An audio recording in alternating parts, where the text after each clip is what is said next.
Welcome to the Brave Podcast. My name is Connie Jacob, your host. And this week I am so excited to have two very, very good friends of mine who are doing a project that I need the world to know about because it's going to help in the area of social emotional learning, and especially with preschoolers. And so there's an amazing new project called Elinor. I'm going to bring them on, my friends Char and Tanya. They're going to tell you about it. But before we tell you about Elinor, I would love for you to share with the audience a little bit about when it comes to social emotional learning. You know, we often think about elementary school kids or junior high or high school, but we don't often think of preschool, but there's a real need there right now in our world. What are you seeing? What are you hearing? Yeah, thanks for that question, Connie. That's always been on my heart, ever since my son was around that age, getting into school and preschool. And then I was like, yeah, I really care about this emotional wellness and social wellness aspect of his learning.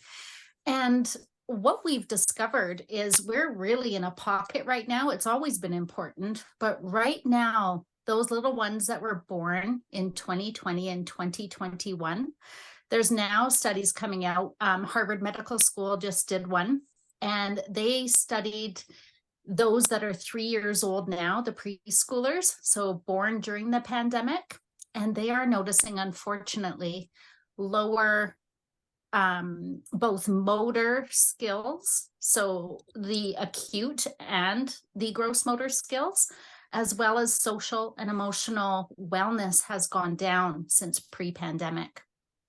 So it is a problem. We look at, the amount of socialization that was not occurring outside of your home. Tanya and I have a colleague / friend who was sharing with us the other day. She had a baby December of 2020, and she noticed with her little one, like a few years later, she asked, what are those places that have all the chairs in them? She'd never been to a restaurant, right? And then also she'd never been in anybody else's home. So that social health and wellness, she hadn't even been to her grandparents' home. Wow.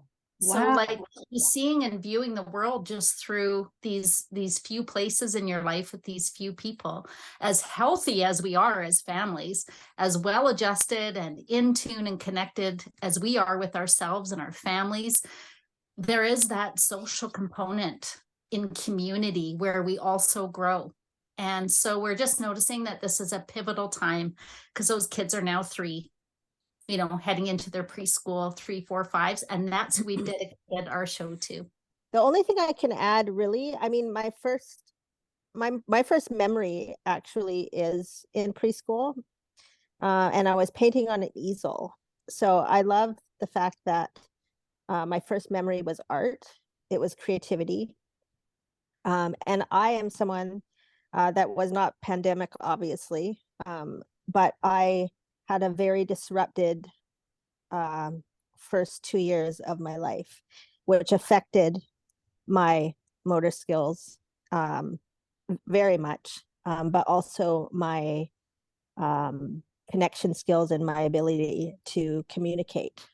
And there's long-term effects of that I know to be true now. Like I've had to do a lot of work to try and recover some of those anxieties that are kind of ingrained in your mental and your cellular level, right? So these kids are going to need people that understand what that is, because kids are actually very, very attuned. They're very sensory. They can't always articulate how they feel, but they see it, they sense it, they know it in their body. And so everything's quite overwhelming for them. So even so a new person comes into your life, say a preschool teacher, and it's not your parent, and your preschool teacher says, "I'm sorry, Tanya, but you can't touch that. You have to go over here." They've never heard anyone else correct them besides their parents. So that might feel more overwhelming to someone who has never experienced that before. Like usually by the time a child's gone to preschool, they would have either gone to an aunt's house, they would have had multiple people say, no, it's really bad. Like, you shouldn't touch the stove, it's hot. Like, so they're kind of used to that. Whereas these kids may not have had any of that, right? So their first communication with somebody new correcting them is scary, right? It's new to them. So teaching them how to regulate their feelings, having preschool teachers, having daycare workers, having homeschool parents understand what might be happening like on a deeper level for these kids is going to be really important moving forward, I think. It's interesting. I study attachment theory, and when I'm hearing what you are saying, I think about the whole idea of secure attachment, insecure attachment. And so this is an age-old study, and I find it very interesting that they do this when kids are little to show how they might respond to relationships in the future. And so I see a lot of that in what you're saying. We don't realize how a lack of social interaction, even when kids are little, like we think of their babies, who cares? But I liked what you said, Tanya, that they're very attuned, even when they're little infants. Much more than adults are attuned. They're the most attuned because everything they experience is through their senses and their eyes and what they hear. Right? So their vibration is more like a small dog. And in fact, there's something called the sheath around your brain. I forget the actual term. I need to find it out. We might be able to look it up. But babies don't have it fully developed yet. So there's like holes, there's holes in this sheath that sort of protect electric pulses and things like that are really highly stimulating. And that's why they respond so vividly to things. And as they grow older, that sheath grows stronger and over, right? So they are really kind of like hearing like a dog would, like they're like, dogs are really highly sensitive. They can hear things from miles away. Babies are the same. They sense that. And these kids are the same, right? So yes. Well, and I even think of, so the people listening or to this podcast are mostly parents, teachers, some leaders. And I think about, the rising concern many are having with ADHD. And there's a lot of interesting studies about ADHD linking back to child infancy and a lack of attunement, attention deficit, the deficit of attention that was given in infancy. It's not a very positive theory because it makes a parent feel like, well, great. Are you saying I've messed my kid up? Or we have a pandemic and everything's out of control and I would have made things different, but this is the way it is. But what I love about, say, someone like a Dr. Gabor Mate, he talks about if ADHD, yes, was a lack of attunement that wired a brain a certain way, but at any time in our lives, brains can be rewired through attuning right now. And so then comes in you with your beautiful solution to combat what has been stolen from these children with this beautiful little animation named Elinor. I wonder, can you tell us a little bit about this project, but also maybe the heart behind it? What are you hoping to solve?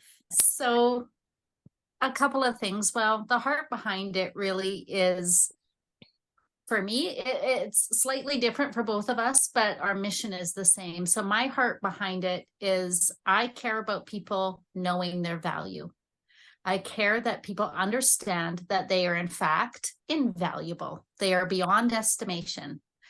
And that is my number one goal for Adventures with Elinor. Secondary to that is everything else. Secondary to that, though, for me, that the highest thing for me is the social and the emotional health and wellness.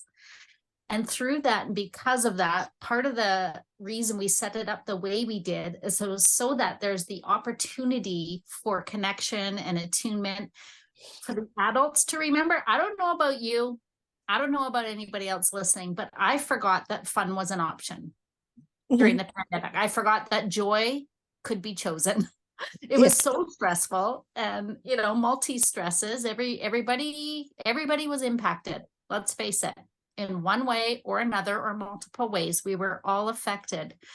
And when the parents are stressed, what happens in the family unit, right? And again, not to blame this was so out of everybody's realm of knowing how to walk this out. We've never done this before as a society, completely uncharted waters. First time ever going through this globally, right? So we all did the best we could with what we had and what we knew. And now we can move forward. And we want to catch up, and we want to give this. It feels urgent in a way to get this out. We are launching January 1st because we want to get these little nuggets that were born into a really highly stressful time. And we've created it in such a way that it's built around the attention span of a preschooler. So the episodes are 7 to 12 minutes. And we're hoping that that's not too much time for a parent to find to actually sit down and watch with their child. And then after, they're going to get up because we have an after show and then a chance to sing and dance together. So we're really hitting the emotional, social, and physical well-being of the child during the episode. And then we have additional things that we can talk about later if there's time. But the way that we've set it up is for connection. This isn't to have more screen time and put this, show in front of your child. And although that's wonderful, we have guiding questions after, and that's for the parent or the caregiver or the adult that's with them, grandma or grandpa, whoever it is, to connect, to sit down and answer these questions together. And we don't know it all. I would love to say as a parent, I knew it all and I know it all. I don't. But I do have a growth mindset, and I'm really wanting to continue to learn. And if we can continue to do that as a society and as a community and invest in these little ones, that is my hope for the show, is increased connection in the family unit and beyond. I love that. I love it because it's hopeful, because I think a lot of parents think, oh, great, well, brains have been wired this way. I guess that's just the way it is. That's going to be the way my child is for the rest of their life. And you bring up such an important point that there's no time better than now to connect, and that connection can reroute and actually rewire what's been lost. Yes. And this is a facilitation of that opportunity. So that's Right. fantastic. I love it. Good news. I'll add some good news to that. Our brains grow 90% until age 5. And it releases the things that weren't wired in strongly. And so some things are going to be able to fall off.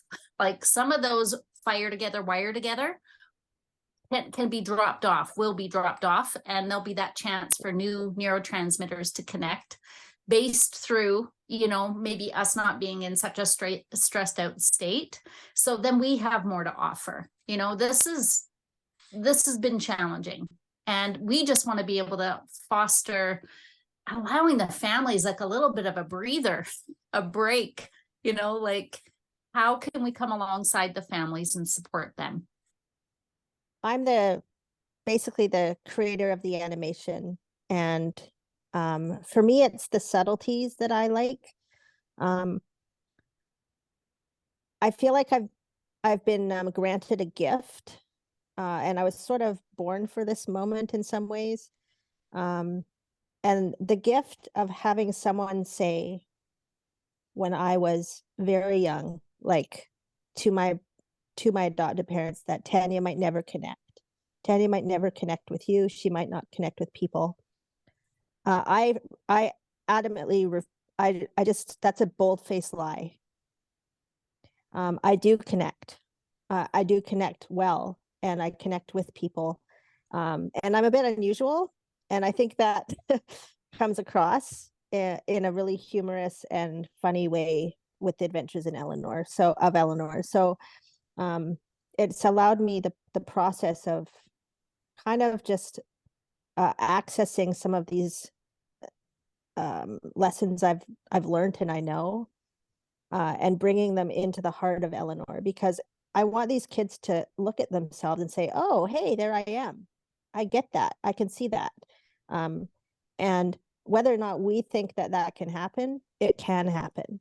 And so, and it absolutely needs to happen. They need to see themselves be able to overcome challenges, which is each episode, there's some kind of challenge to overcome.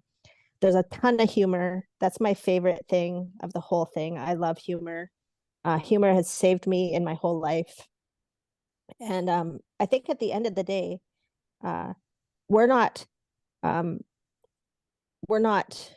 forgetting about the fact that these kids have major issues, parents have major challenges that they're facing on the daily.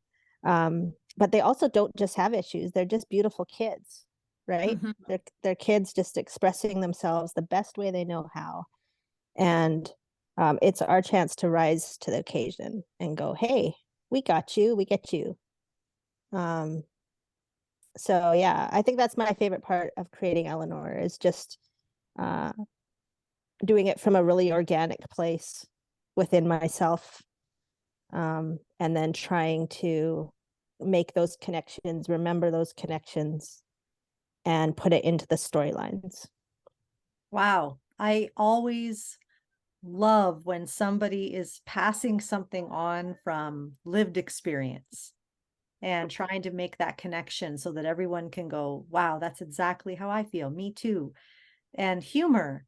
Joy is such a powerful emotion, that I think we often forget. And so I love that you're incorporating that in there too. And honestly, like, I can't even tell you how excited I am that and I know personally as your friend how much you both have put in to creating this. And I wanted to bring you on the podcast because I want everybody who listens to my podcast to know what you're doing, and to get behind you.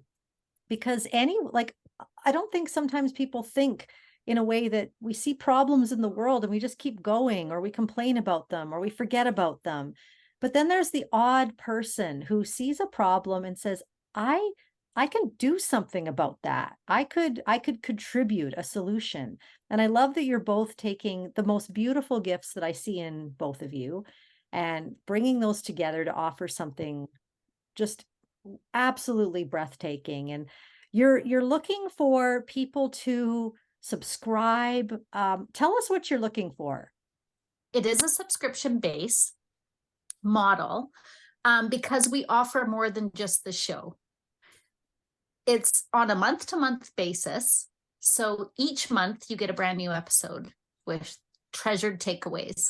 And within that episode, there's an after show of questions. And then we have a movement specialist, wellness. She's our wellness director, Patty Grant, leading through song and dance. And the song is created by, written by Patty and composed and put together by our amazing Tanya.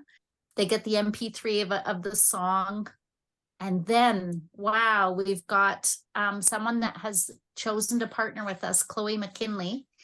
And she's a registered clinical counselor, and she's going to do a Q&A with parents. So we want parents and caregivers who need that extra support for their family right now, and who would, value that intermediate step of maybe getting some one-to-one support. We're so thankful that she's come on board on this. So subscribers, and we're looking for people to partner with us in sponsorship as well, because the launch is, it's an investment, and we believe Elinor is worth investing in, and our kids are worth investing in. So we're just looking for people to come on and journey with us, enjoy the 1 year, and get lots of treasured takeaways and connection, and then sponsors as well. Yeah, I mean, I think the main thing, if I were to say it quite honestly, is we need people to get the word out, is what we want. We want people to get the word out about the fact that Adventures in Elinor is going to be launching. It's on our Instagram and our Facebook page. You can find it. I think Connie will put the link on the bottom. Yeah. And then we're also doing a pay it forward as part of the subscription. So for people that maybe do have a little bit more ability to afford something like this, they can pay for another family to have that access. And so they can pay for like an additional subscription or however many they want for other families. And we're going to continue that pay it forward throughout the time that we do Adventures with Elinor. And then, yeah, I think sponsors is a great thing. So if you want to sponsor, that'd be awesome. That would be awesome. Yeah. Yes. Well, and so I want to call everyone who's listening to this podcast to some kind of action to this, whether that be just letting people know about it. I'm going to put the link to all of their social media, their website. I'm going to put that in the show notes. Help them get the word out, because this is important. And also, if you are feeling compelled to subscribe or sponsor, this is how change happens, is in community. Well, thank you both for being on the podcast. And again, those links are in the show notes. And in the meantime, everyone, keep being brave.